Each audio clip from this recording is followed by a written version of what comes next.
The Education of Little Tree by Forrest Carter.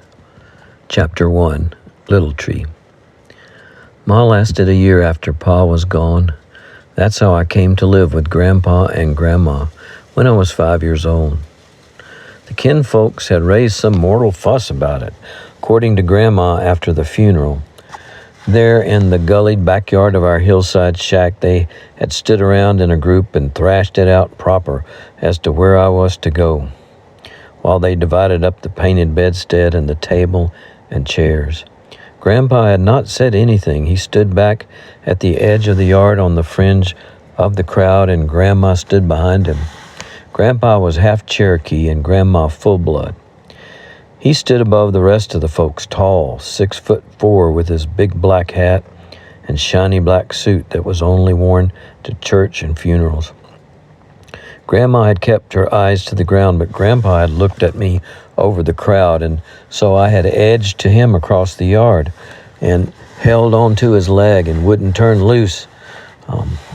Even when they tried to take me away, Grandma said I didn't holler one bit nor cry, just held on. And after a long time, them tugging and me holding, Grandpa had reached down and placed his big hand on my head. "Leave him be," he had said, and so they left me be. Grandpa seldom spoke in a crowd, but when he did, Grandma said folks listened. We walked down the hillside in the dark winter afternoon and on to the road that led into town.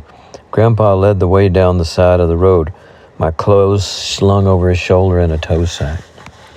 I learned right off that when you walked behind Grandpa, you trotted, and Grandma behind me occasionally lifted her skirts to keep up. When we reached the sidewalks in town, we walked the same way, Grandpa leading, until we came to the back of the bus station. We stood there for a long time, Grandma reading the lettering on the front of the buses as they came and went. Grandpa said that Grandma could read fancy as anybody. She picked out our bus right on the nose, just as dusk dark was setting in.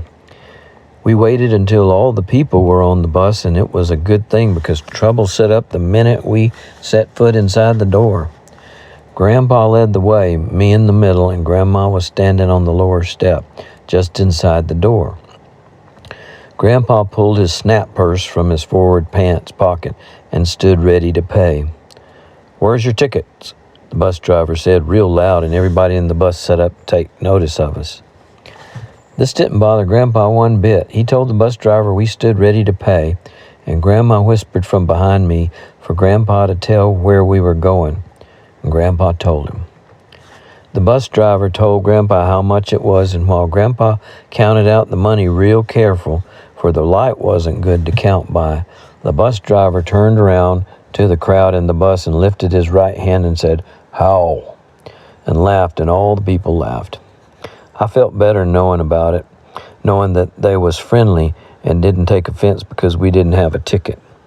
Then we walked to the back of the bus, and I noticed a sick lady. She was unnatural black all around her eyes, and her mouth was red all over from blood, but as we passed, she put a hand over her mouth and took it off and hollered real loud, "Wahoo!"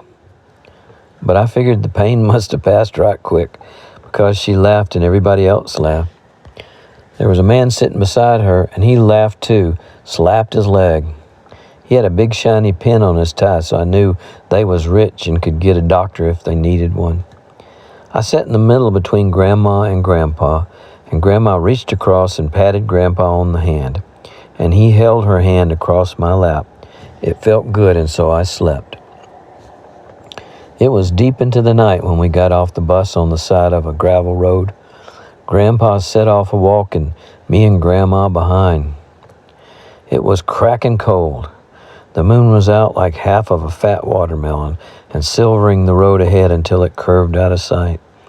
It wasn't until we turned off the road onto wagon ruts with grass in the middle that I noticed the mountains. Dark and shadowed they were, with the half moon right atop a ridge that lifted so high it bent your head back to look. I shivered at the blackness of the mountains. Grandma spoke from behind. "Wales, he's tiring out."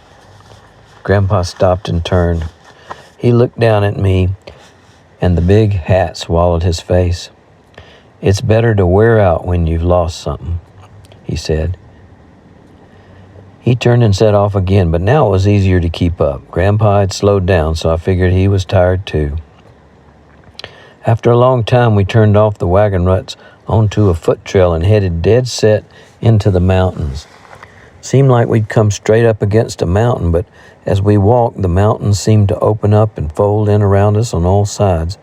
The sounds of our walking began to echo, and stirrings came from around us, and whispers and sighs began to feather through the trees, like everything had come alive. And it was warm. There was a tinkle and a bobble and swishing beside us, a mountain branch rolling over rocks and making pools, where it paused and rushed on again. We were into the hollows of the mountains. The half-moon dropped out of sight behind the ridge and spewed silver light over the sky. It gave the hollow a gray light dome that reflected down on us. Grandma began to hum a tune behind me, and I knew it was Indian and needed no words for its meaning to be clear, and it made me feel safe. A hound bayed so sudden I jumped, long and mourning, breaking into sobs that the echoes picked up and carried farther and farther away, back into the mountains. Grandpa chuckled. "That'd be old Maud. Ain't got the smell sense of a lapdog depending on her ears." In a minute, we were covered up with hounds, whining around Grandpa and sniffing at me to get the new scent.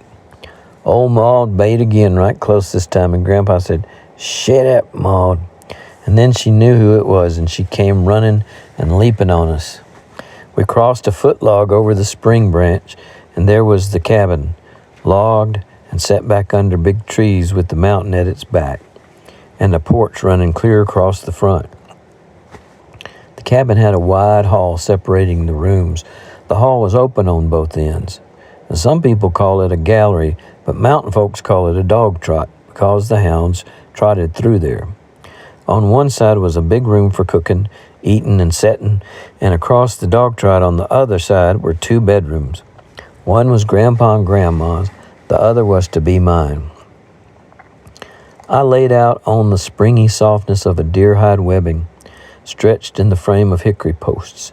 Through the open window I could see the trees across the spring branch, dark in the ghost light. The thought of Ma came rushing on me, and the strangeness of where I was.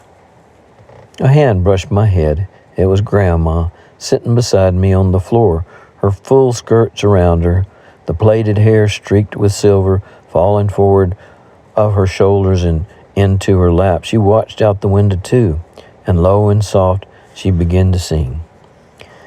They now have sensed him coming, the forest and the woodwind. Father Mountain makes him welcome with his song. They have no fear of Little Tree. They know his heart is kindness, and they sing, "Little Tree is not alone." Even silly little Lena, with her babbling, talking waters, is dancing through the mountains with her cheer. "Oh, listen to my singing of a brother come amongst us. Little Tree is our brother, and Little Tree is here." Awi-Usti, the little deer, and Menele, the quail hen. Even Caillou, the crow, takes up the song. Brave is the heart of Little Tree, and kindness is his strength, and Little Tree will never be alone. Grandma sang and rocked slowly back and forth, and I could hear the wind talking, and Lena, the spring branch, singing about me and telling all my brothers. I knew I was Little Tree, and I was happy that they loved me and wanted me, and so I slept, and I did not cry. End of chapter 1.